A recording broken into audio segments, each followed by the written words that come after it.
Welcome to this month's Disability and podcast, bringing together thoughtful discussion and debate. This month, Mind the Gap's associate producer Paul Wilshaw chats with theatre and TV freelance actor Rob Ewens about some of his successes on screen and stage.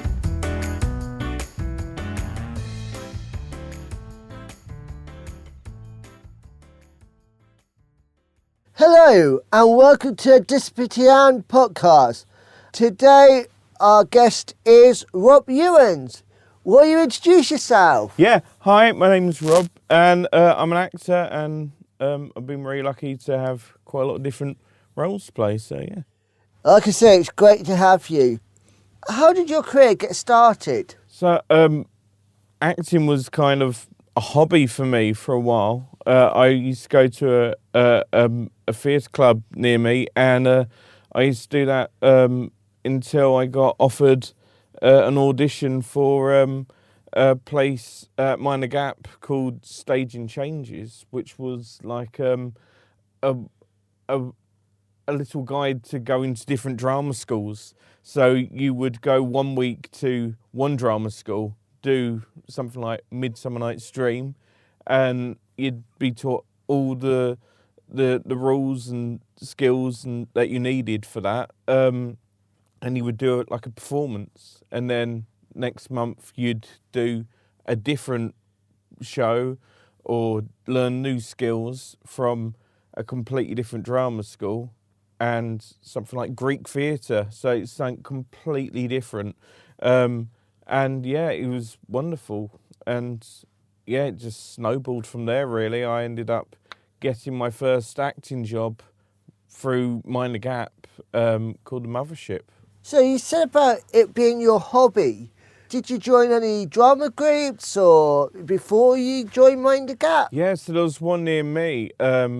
Zinc Arts is what it's called now, but at the time, yeah, we were doing workshops, we were doing like learning drama there, music, lots of different things. So it's kind of a mixed bag.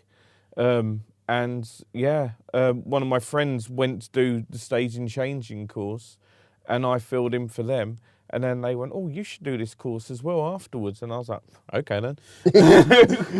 And why do you think it's so important that when you're young to actually do drama schools? And was there any barriers that were put in your way? I was very lucky that it was a drama club that was for disabled and non-disabled as well. So it was nice because it got people to mingle and make friends. Like that's a very important thing, like to socialise, because then you learn to work well with each other. And I made some good friends there, like some lifelong friends there. The drama is important, but if you learn to like really connect with people and make good friendships, then you learn off each other. Yes, certainly. And I think that is so important of when you're starting out and being young, is that you do mingle in and there's been integration. So you said that you came up to Mind the Gap. Can you tell us a bit about your first show that you've done at Mind the Gap? So we did Boo, which was To Kill a Mockingbird, and it was great because we had quite a lot of R&D moments of finding characters and building up these scenes, and we had the writer Mike Kenny there, which is great. For people that don't know what R&D is, that is research and development. And Mike Kenny is a brilliant scriptwriter and actually has done about 4 scripts for Mind the Gap in the past. So call out to Mike Kenny on that. What character did you play in Boo? So I played Boy. We weren't able to get the name, but we were allowed to use the story. So it was more to focus on the characters more than anything. But no, it was nice because I got to play in a person without a disability as well. Because it was, and it was bizarre because everyone had a disability, but there was only one person solely playing a person with disability, and that was so much fun because we went on tour. And that is really unusual as well, of that you said that a disabled person was playing a non-disabled character, and there was only one disabled character in the script, which is really unusual. So the first time you and me met was when you done Of Mice and Men. Ah, yes. And you played the character of Lenny. Yeah. But I really like Of Mice and Men. I really feel for Lenny's character. But he is a bit manipulative at the same time. Yeah, he's a cheeky rascal, is the nice way of putting it. He was such a big character to play. I enjoyed every minute of it, but for a while I was terrified of playing it. Not because I didn't want to, is that he's such a well-known, well-loved character, and having to fill those boots is a big responsibility. And I hope I did justice, but yeah, no, I loved that. It's one of my favourite things I've done. Yeah, definitely. Is there any stories of anything that happened during that?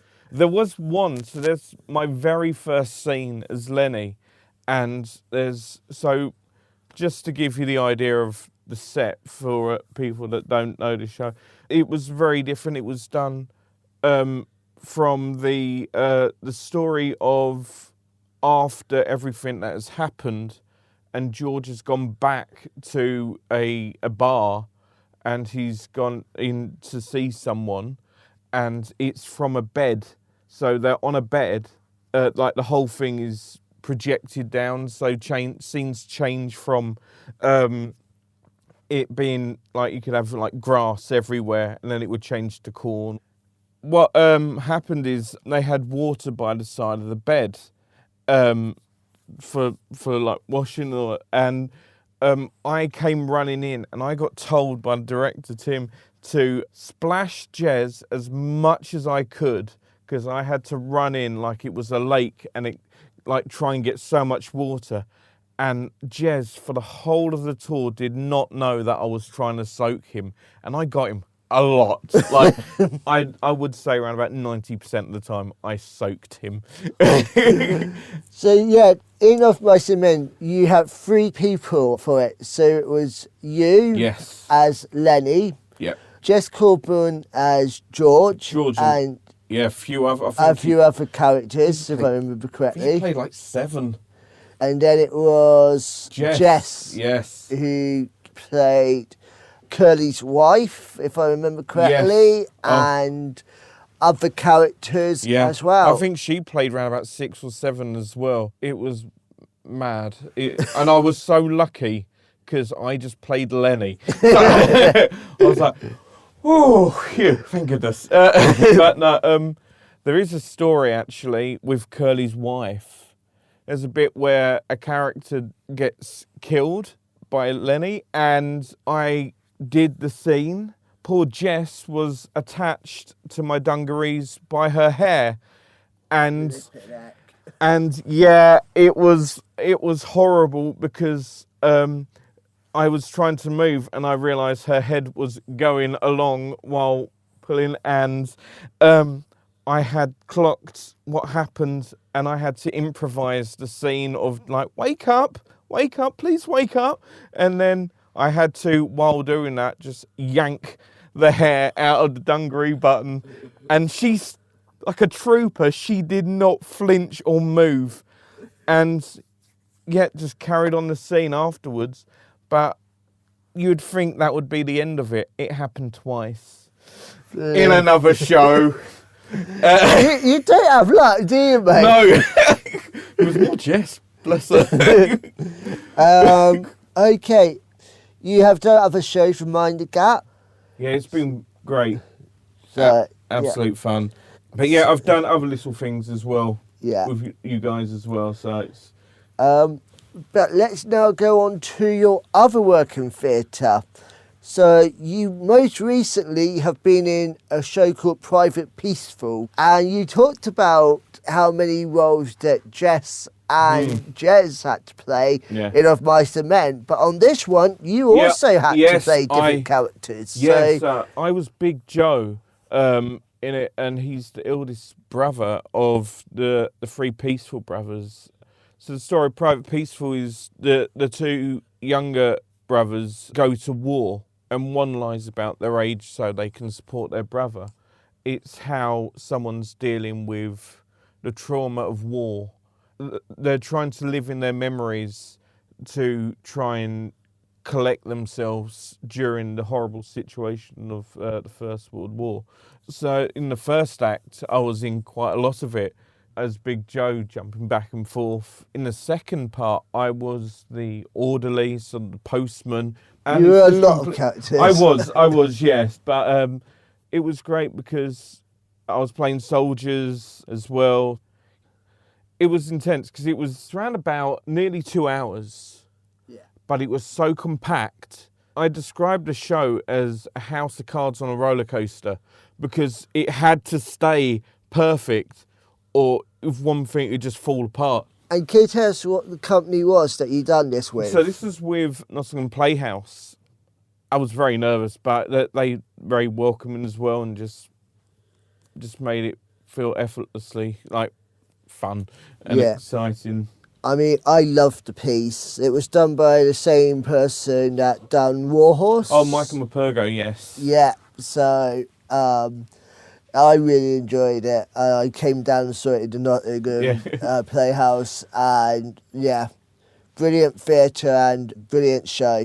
What other theatre shows have you done outside of Mind the Gap? I did a very bizarre one. I ended up doing an opera. I didn't sing because no one would go see it. I was acting in it, but I was up there with the singers, which was bizarre. It was Cavalier and Rusticana, I think it is, but we called it Cav and Pag. Okay. But I played Torrido's brother. It was great, so much fun because it was at the E&O, and the theatre's beautiful, the atmosphere is amazing, and it was kind of a pinch yourself moment because you had like the full orchestra down at the bottom, and you could hear it, and you could hear them like tuning, getting ready, and it was just, it was kind of amazing. Yeah, I can well imagine, and so that was the English National Opera. Yeah. And the Mothership was my very first one, which was about someone who was able-bodied, and then they drown and they get brain damage, and it's seeing the character's development and change. But I think I ended up playing 4 different versions of the same character. I ended up playing the person, an 8-year-old who didn't have a disability. Then there was the drowning, and then a 16-year-old with the vulnerability of all that trauma. And then I had to play the 16-year-old that was like, his eyes had been opened, he'd changed, and it was very bizarre because it was like really jumping back and forth, like flashbacks as well. And that was your first show? That was my first, no pressure, but yeah. Okay. You've also been on television. Yes. So you're in Father Brown. Yeah. Then Doctors. Yeah. And then The Stranger. Yeah. So can you tell us a bit about Father Brown and what character, and any funny stories or... I'd been trying to get TV work for ages, and because they'd seen me do lots of theatre, they thought that's all I wanted to do. But no, I'd been wanting to do TV for ages, and I was just so lucky that I got a Father Brown role, because it's such a nice show to ease into like a different style of media. The people were just so what's the word, like that. It didn't feel like there was pressure. It was like effortlessly, like easy to just settle in. Like you felt like you belonged there. You really like Father Brown, don't you? The actor that plays Father Brown. Oh, Mark Williams, yes. I was a a big fan of the Far Show. Oh, shoot you, sir. I loved him in Harry Potter as Arthur Weasley, and ended up talking to him about, gonna show my age here, the young ones and Rick Mail and stuff like that when we were That doing does the show team. your Yeah, age. I know, but he's Rick was amazing. But no, that was nice. So he when we finished, we ended up having a nice long chat before I went and got a photo. So that was really nice. Yeah. That's cool. There was a bizarre moment where we were waiting to start filming for something, and literally it was like the TV had come to life because I was sitting with the whole cast, and I was like, this is weird. Like, just chatting like it's normal. And old doctors, so... Yeah, again, it was just... it's so much fun to do TV because it has that safety net of you make a mistake, that's fine, we'll just edit it and change it and stuff like that, which is why I like doing both, because with theatre, there is no safety net. You have the power of improvisation and luck when it comes to that. There is no safety net. And again, what I liked about that is that I'm always nervous when I'm doing a new project because it's just something new. You don't know how it's going to be. And yeah, they're just like, no, don't worry about it. It's all good. It's all good. And luckily, some people from Father Brown were actually doing the crew, were the crew of the doctors. So it was like a... So they already knew you. Yeah. Your quirks and everything. So that's great. There was a lovely thing that happened. So during the ease off of lockdown, I'm guessing quite a lot of actors thought, oh, I'm never going to work again this lockdown. Oh, we're going to be in this horrible rut. And doctors came back to me and asked me to audition for another episode, which is kind of bizarre because quite a lot of them don't do that so quickly. They give you like 2, 3, maybe 4 years. So then they go, oh, wait a minute, it's him from the other episode. Yeah. I was very lucky to do a COVID episode. I was really pleased to do it because it brought the normality back. Like, oh, there is a light at the end of the tunnel, and for once, it's not a train. That was really nice. And now to The Strangers, the Netflix phenomena. Yeah. Yeah, that was bizarre. That was really weird because I did not expect that. I got asked if I wanted to audition, and I had to think, yes. But no, I literally did it. I didn't think I was going to get it at all because I'm like that. I did it to just say, you know what, I've auditioned for Netflix, kind of thing, like the smugness of me. But ended up getting it, and I still can't believe it. It's another pinch yourself moment of, okay. It was crazy. It was like #1 spot for 9 weeks. Like, what? Okay. Yeah. Is there anything that happened on the set that you can tell us about? So there's not one for the set, but there is one for the audition. And I'm not sure if you know this story. So I went for my first audition, already nervous. Go, oh no, oh God, have I got the lines right? Am I going to remember it all? But he goes, I need to go, Lou. So went and did the build up. Ping! What was that? What? My belt buckle had flown off, and I was like, oh no! Literally a few seconds before the audition, I was like, I had to literally hold my jeans up the whole audition, and I think that might have helped me with the audition. But yeah, that was crazy because I literally had to say during the audition, yeah, the belt buckle broke. I'm not doing this for character. This is just me not trying to get arrested. And got a second call, and I was like, really? Okay. So belt buckles breaking works on auditions. I'll remember that. Okay. It may, or you might get a restraining order. One of the two. One way it's going to be memorable. Yes.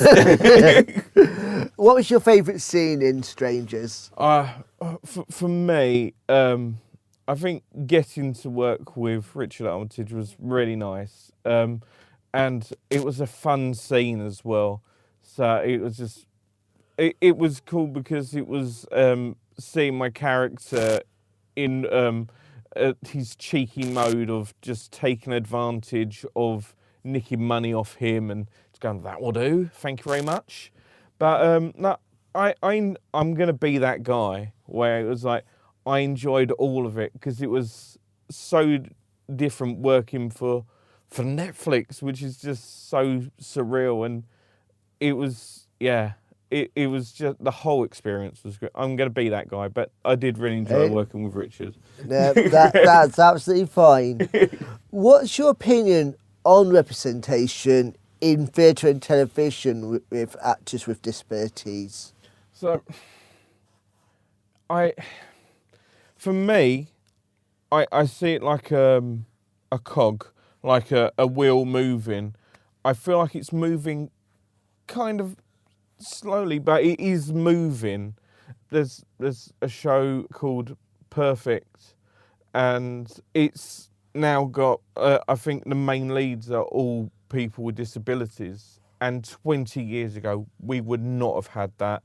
We would have had people portraying people with disabilities. Yeah. And I feel like that is a big step forward. But I still feel like there's a taboo. I still feel like there should be some sort of tweaks. I remember saying at a DANK conference that... so, just so listeners know, so DANK is the Disability Artists Network community run by Shirley Hewson, Melissa Jones and the Triple C team, which I plug and I love with all my heart. Yeah, they're fantastic. Carry on. So I said about representation, and I said we're not just our disability. We are. So I'm going to speak from me as a guy. I'm a brother. I'm an uncle. I'm a partner. We're more than just our disability. Like for me, I would love to see a role where someone is just playing someone's sibling, not sibling with a disability. I think the only one I can think of that's done that is Russell T Davies in his writing for Years and Years, where Ruth played the sister of someone, and for the first scene she's sitting on the sofa, and that's the whole, like they're having a conversation and you're learning the character and seeing what kind of person she is. And then in the second scene that you see her, she's in the wheelchair. And I didn't know of Ruth at the time, so I didn't know she was in a wheelchair. And I was like, wow, that's fantastic. I was like, that's how it should be done, where you focus on the character first, then you see that kind of thing. So I've thought that was kind of groundbreaking for us. Yeah, definitely. And that was Ruth Madley, wasn't it? Yes, From yes. Years and Years. Yeah. I think the help of Netflix and casting directors and producers understanding that we can play these complex characters a lot more. Definitely. And organisations like DANK, and there's so many that are putting our names out there more. So just keep on the great work you're doing is a thing that I always say. Yeah. We're nearly coming to the end of this, but I want to know what's next for you. What is your next theatre project you want to do or create? Ooh. And then I'm going to ask the same question about television. Okay. I would love to try and write something, but I think I might need like a ghostwritery kind of support thing. I have these ideas, Yeah. And I feel like it would be fun to try and create something. I would probably want to be in it as well, because I'm an actor and I'm going to be like that. But no, I would love to try and create something, even if it's theatre or a short film or something. I would love to do something like that. And what about television? I would really like to play someone with an invisible disability. I feel like there's not a lot of invisible disabilities that are represented, but I'm also going to jump on the bandwagon, Doctor Who as well. That would be fun. No, to be honest, I'm kind of, whatever I'm given, I usually enjoy and have fun. Yeah, and excel out as well. You usually excel at it as well. Well, thank you. So what's there any advice that you were given from school or job centre or anything like that? Is to not give up, really. Lucky I'm a bit stubborn. So I remember at school once I got asked what I wanted to do career-wise, and I said I wanted to be an actor, and I literally got shot down with no, you need a real job. What do you want to do career-wise? And I was just like, I don't know. The upside of being stubborn is I ended up doing like the college courses and the getting to work with Mind the Gap and other great things. So I feel like I think I got a proper job. I love how yours and my career around that is so much alike, because it's exactly what I had. Well, it's not a real job. That was from the job centre, and the thing they suggested to me was being a gardener. Now, I've got cerebral palsy. But my clumsiness also means that most likely I'll put a fork in my foot. So I'm the same. So I have no idea where the person got that idea from, but yeah. So I just want to say a big thank you to you, Rob, for being here today, and good luck in your next shows. I can't wait to see them. And thank you for having me. It's been great fun.